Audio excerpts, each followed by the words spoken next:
Hello, everybody, and welcome to another episode of the Champions of Self podcast. My name is Ben Eden, your host, and I'm excited to welcome today Taylor Martin. Taylor, how are you? I'm so good. Thank you for having me. No problem. I'm glad you're here. Taylor is somebody who has a lot of life experience that she's going to share with us today, some behaviors that she turned to, but also some very, very valuable lessons that she's learned since coming out of those behaviors. She's also a writer and a teacher and helps a lot of people with the message that she has. Taylor, tell us a bit more about who you are and what you do. Well, I'm Taylor, and I work primarily with women, teaching them how to detach themselves from any sort of painful activity and allow them to deep dive and do what I did and uncover the root of their pains and allow themselves to live the life that they really want to live away from any sort of destructive behavior. I write a lot about that as well. I'm featured in a couple of magazines, and I have an online blog that I share my life lessons through. Oh, that's cool. So that's your main writing then, is the blogs and in these magazines. Is that right? Magazines, yeah. Okay. Well, that's cool. See, I didn't know that. Welcome. Well, why don't you give us some snippets of maybe what you write about or just your overall story? What have you gone through? Why did you go through it? What have you learned? I'm trying not to say so much. I write a lot about sobriety and activities that I did during my sobriety that I now look at and realize that it was just me acting out in pain. I had a pretty chaotic childhood. I was raised a Christian, but as a creaser Christian, we went to church on Christmas and Easter.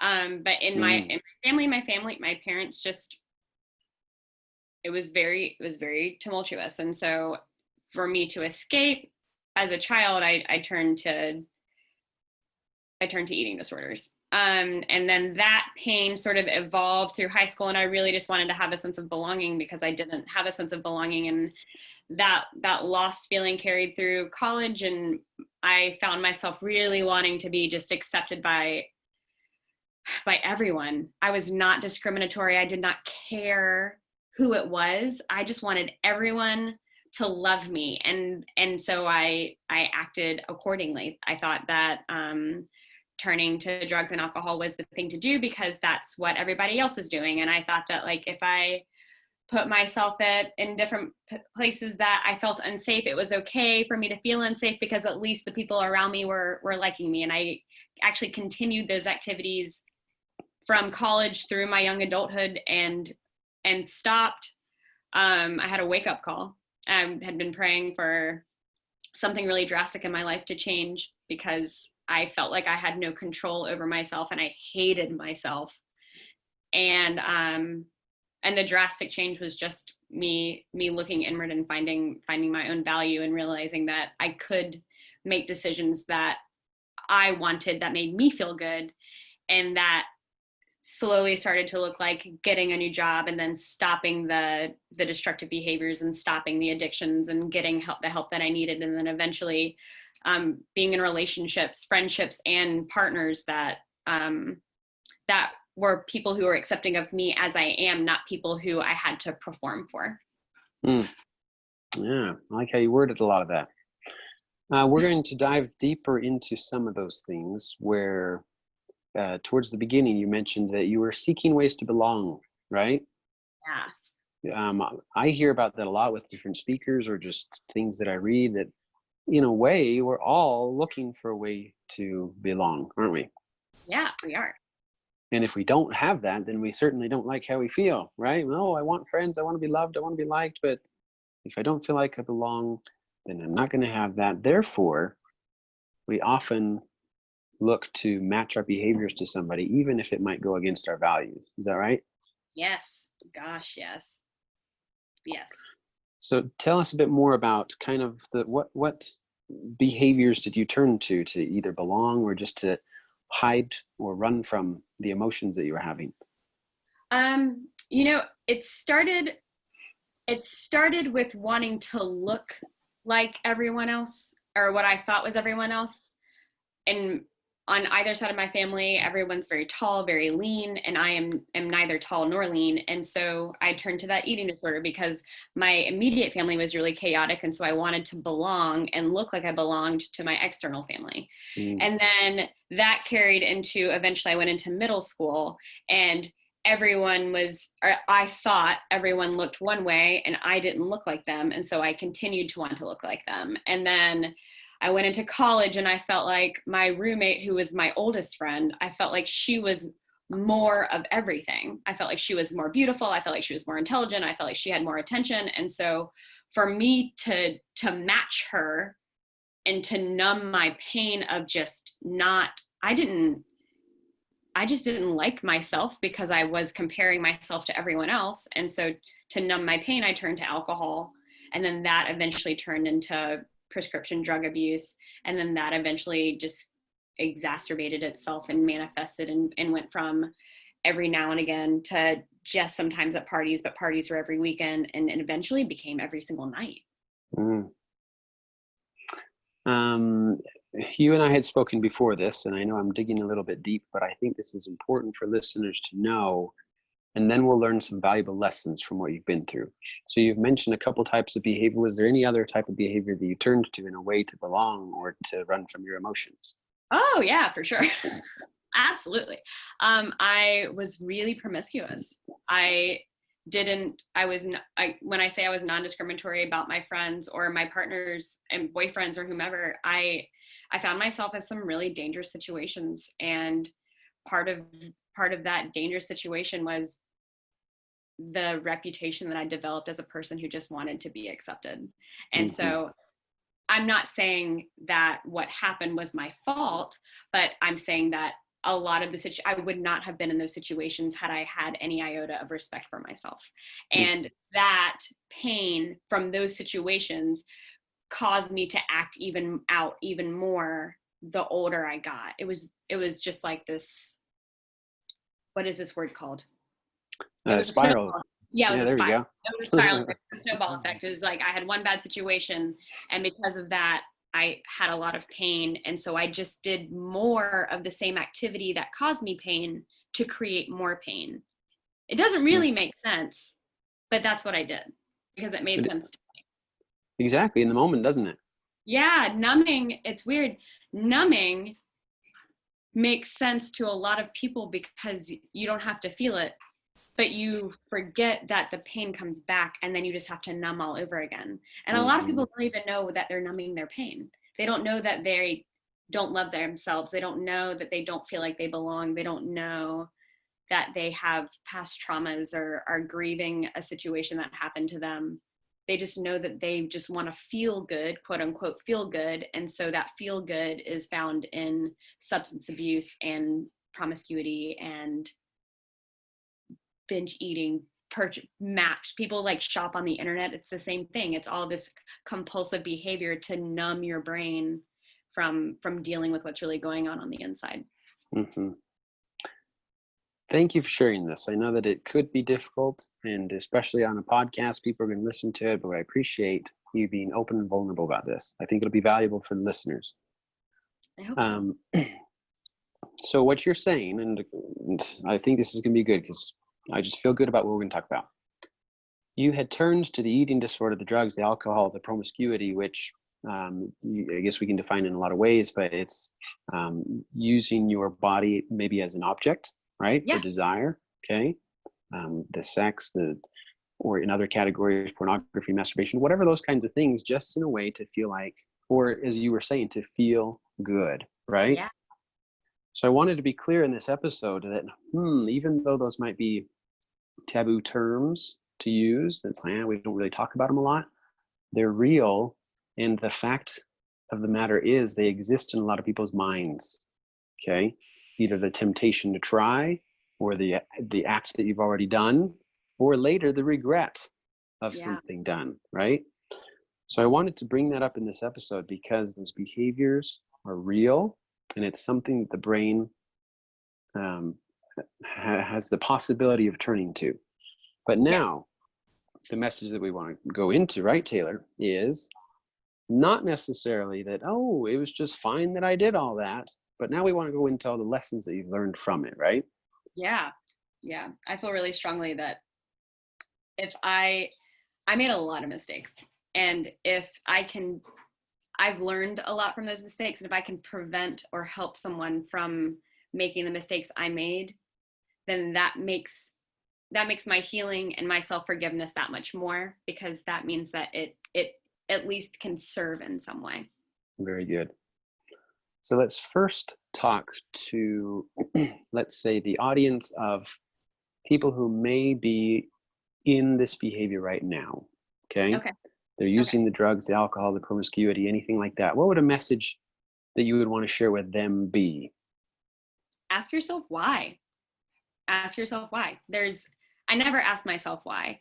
And I never challenged the culture that I was in. And, especially like college students or high school students, it's so there's this idea of you should have this drink, or you should smoke this cigarette, or it's just pot, it's just this, it's just that. And just do some research on it, do some reading on it. Like if it affects the chemical balance in your brain, if it's an external substance that challenges the balance in your brain, it's probably not beneficial. And there are moments, other things to think about. There are moments that exist beyond this very instant moment. You could eventually be 2 days from now. You could eventually be 20 years from now. You could eventually be 50 years from now. And the things that you're doing right now have very serious impacts on the things that happen in your future. I had no idea what I was doing to my brain chemistry. I had no idea what I was doing to my memory. I had no idea what I was doing to my emotions. You don't know because you don't think about it, because you're so into the immediate gratification and the immediate acceptance. When really, the person that you need to accept is yourself. And when you accept yourself, you start attracting other people that also accept you. And your long-term benefits are way better. It's an excellent investment. It's excellent.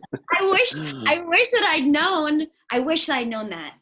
I get so excited about thinking about. I'm so glad that I stopped at the age that I did stop. But there's so much information available that I didn't even think about, Yeah. No, it's huge, and I appreciate you getting all excited about it. I do. The authenticity. I get so amped about, you don't even think about blacking out is not normal. You know what nobody told me? Blacking out isn't normal. And that has long-term damaging effects. And some of your listeners are saying like, no, duh. But there are some of your listeners who are like how I was, who aren't telling people that they're blacking out, but also are pretending like it's normal. It's not. And it doesn't matter it doesn't matter what it's from. Blacking out is not normal. There are things that are happening in your brain that you're not even aware of. Exactly. Sorry, that is a way beyond the question that you asked me. Sorry. No, but I love that thought, because it is true that this thought enters our mind of that's normal, when if we could know better or otherwise, then we definitely know that, no, that's not normal. And the fact that when we know that, then we have power to do something about it. Otherwise, we're just prone to, or we're at the mercy of we're at the mercy of our circumstances, right? Yes. And we don't need to be. And this is, I just read this 6 weeks ago. And I know 6 weeks ago because it affected choices that I've been making. When we know better, we can't lie to ourselves and pretend like it's okay. We can lie to everybody else in the world, but we can't lie to ourselves. And so if we are totally honest with ourselves, and if I'm telling you right now, blacking out is not okay, now blacking out is not normal. And you can't go black out and pretend like everything's fine.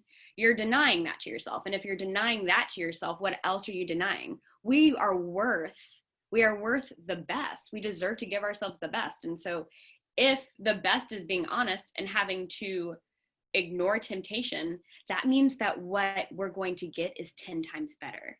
Whatever we're tempted to do, the opposite, I'm going to say I try not to say right or wrong, but like the right thing, the thing that is authentic to us, that actually serves us, that isn't detrimental to us, is going to be is so much more rewarding.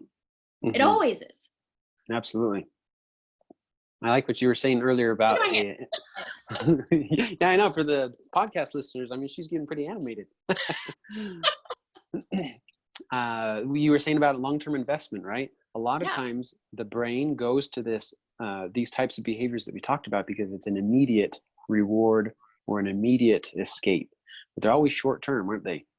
And the more we do it, the body learns to become resilient, and then we need more of it and more of it, and you can never get enough of what you don't need, right? Preach.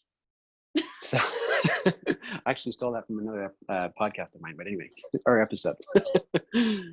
Now, okay, so this is good because I want people to say, oh my goodness, this is some understanding of maybe what I'm going through as a person, or to understand a world that I'm not familiar with. Okay, so that's why I felt it was important for that.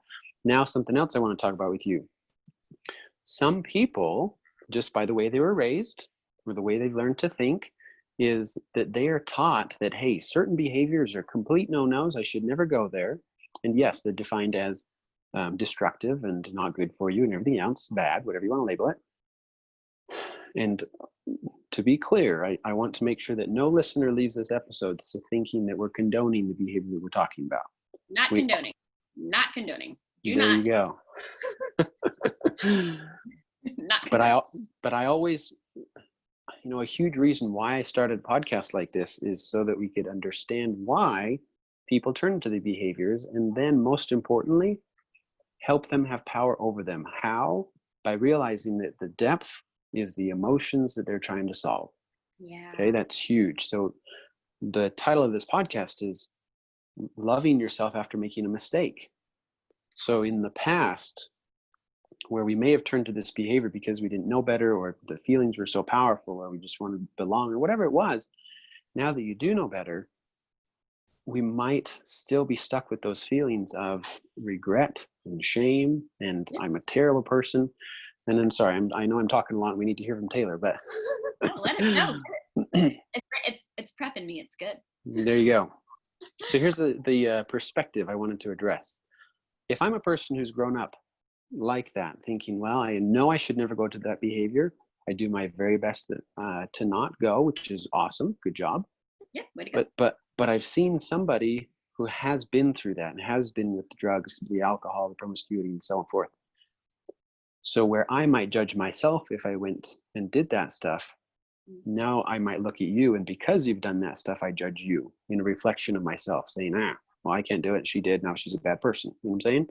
Yeah. I think some people will relate to that thought process. But Taylor, learning from what you've been through, how have you learned to love yourself despite your past? You know, you and I are talking about, like, the word of the month is compassion. Really, it's like the word of a lifetime is compassion. I am not proud of the things that I've done. And I think that because I talk about them, sometimes it can be confused. Well, you're talking about it, so you must be proud of it. And for me, I'm not proud of the things that I've done. And you know, some of the things that I'm not going to share, but I've done so many things that have not only caused me pain, but have caused so many other people pain. And I really feel like talking about it will allow other people to know that, one, you're not alone. Other people make mistakes. And for the people who don't make the mistakes, who have been given the grace to have the control, or have been raised in circumstances that don't understand it. And I have a boyfriend who does not understand it.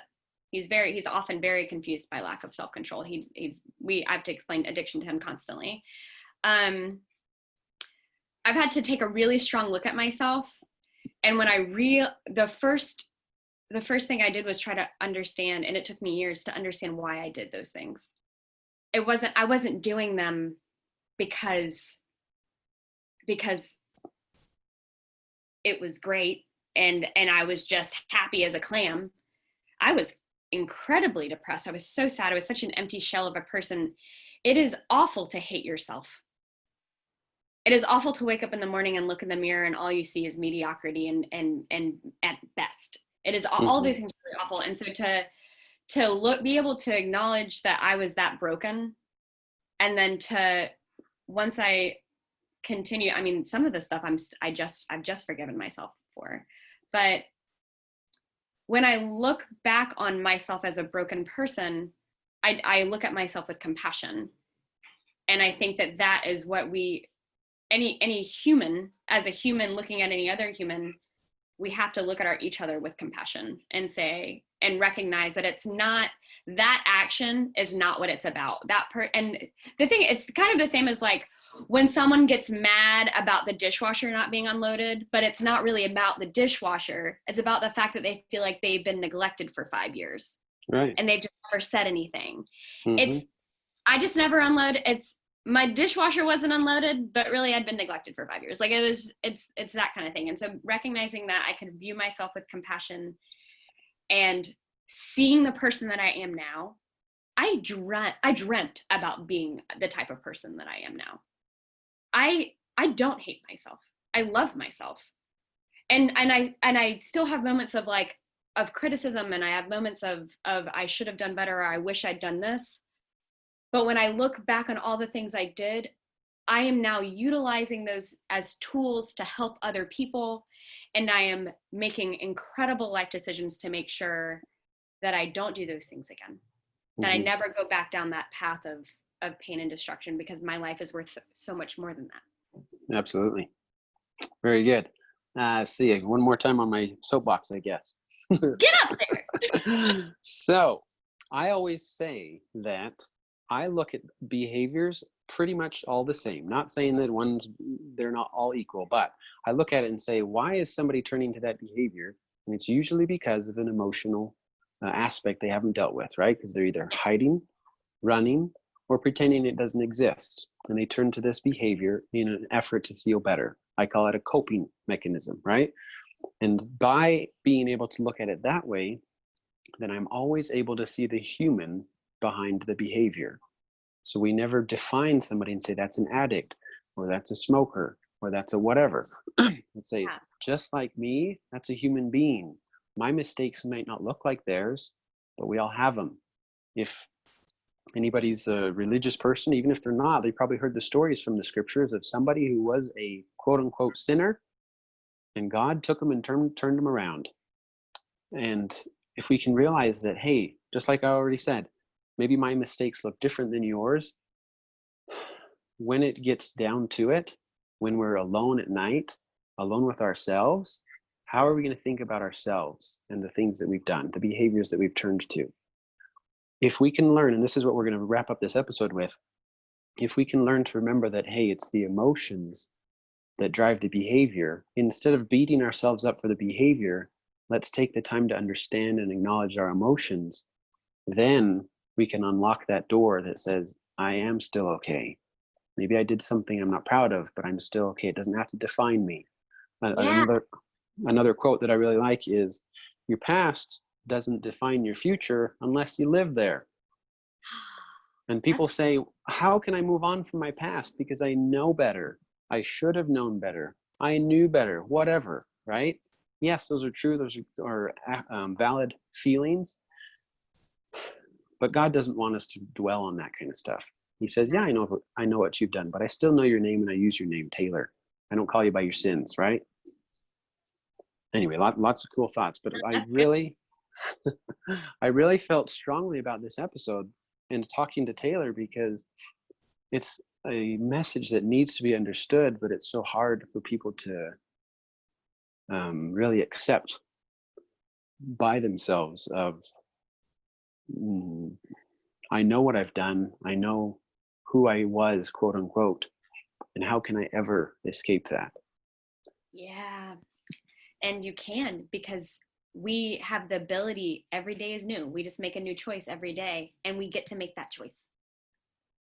We did those things. We're not proud of them, but we did them, and we have the ability to choose different. It's a choice. If you are at the party, if you're at the place and you have the bottle in your hand and you're like, I don't want this, The first choice is putting the bottle down. And that's the first step to start changing your life, is just doing one very simple thing, saying no. Sometimes it's saying no, sometimes it's saying yes, sometimes it's whatever, but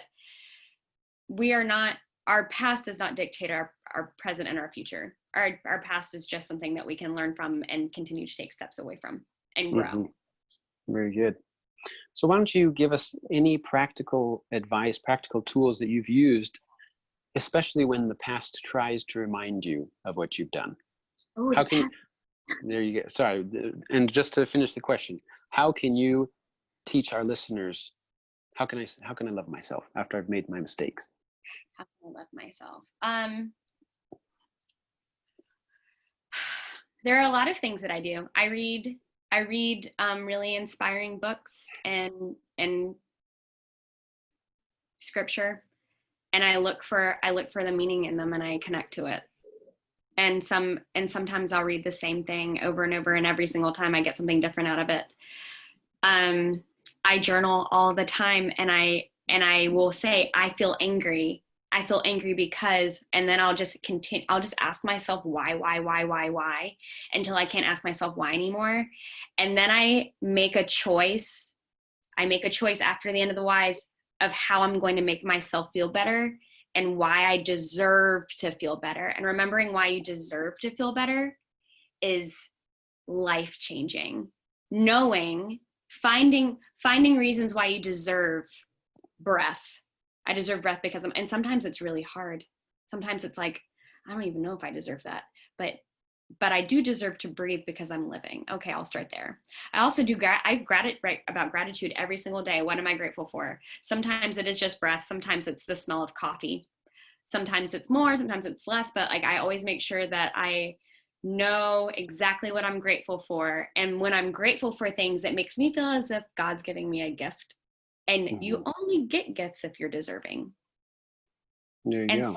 And so that just is, it's just such a wonderful idea, just to think, like, I look at all these things, these gifts that I'm receiving. I'm so abundant in these things. And sometimes, like, I love the sun. The sun is out. That's a gift. The moon is out. That's a gift. And that's just, I'm deserving of it. God is giving me something that I'm deserving of. I am deserving, and therefore I am loved, and I'm worthy of love. I love myself.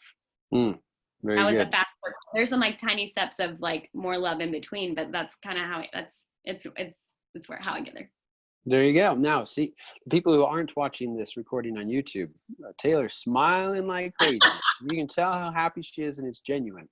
That's another reason why I wanted her on the episode, because sure, she told me a lot about her past, but I know that she loves herself, and I wanted her to be able to share that message with everybody. One kind of, what's the word, the connotation I want to touch on real quick. Sometimes the tempting thoughts come in and they use the word deserving, right? They say, oh, you deserve to go back to that behavior, or you deserve to do something you shouldn't. It kind of reminds you of the past, right? But I think what you were meaning of the deserving is that I'm good enough, right? I'm good enough that I'm worthy of this happiness, and that I should feel good about myself, and yada yada. Is that kind of accurate? Yeah, and also, when those temptations of those destructive, toxic things come up, when we think we're deserving, or I could just have one more and it won't be bad. When you have to negotiate with yourself or try to, again, like back to the, if you know, but you can't lie to yourself, just because you're tempted, your inner God is in your heart. Like, come on, man. Do you really think I'm telling you deserve that? You know what you really deserve? Something that you can't even imagine. Something so incredible, like air. Think about air. You can't go buy air. You can't fabricate. I mean, it's not the same. It's not the same. The sun, air, water, those things are incredible gifts that provide us life.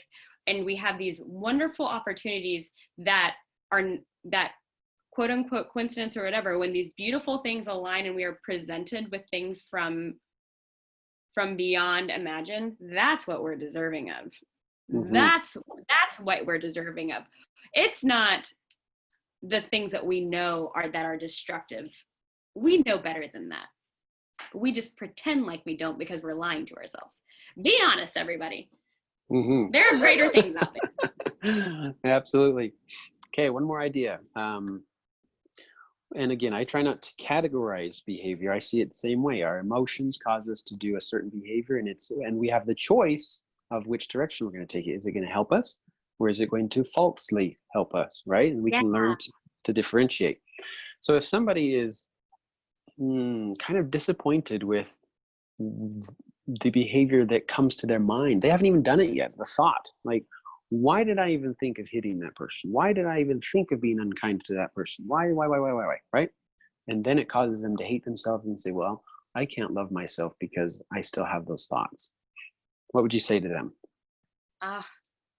We need grace. We need to give ourselves grace, because we are still human, and we do still have these temptations, and we have these thoughts, and we have the ability, when you have the ability to hear that thought and stop it, you say, stop.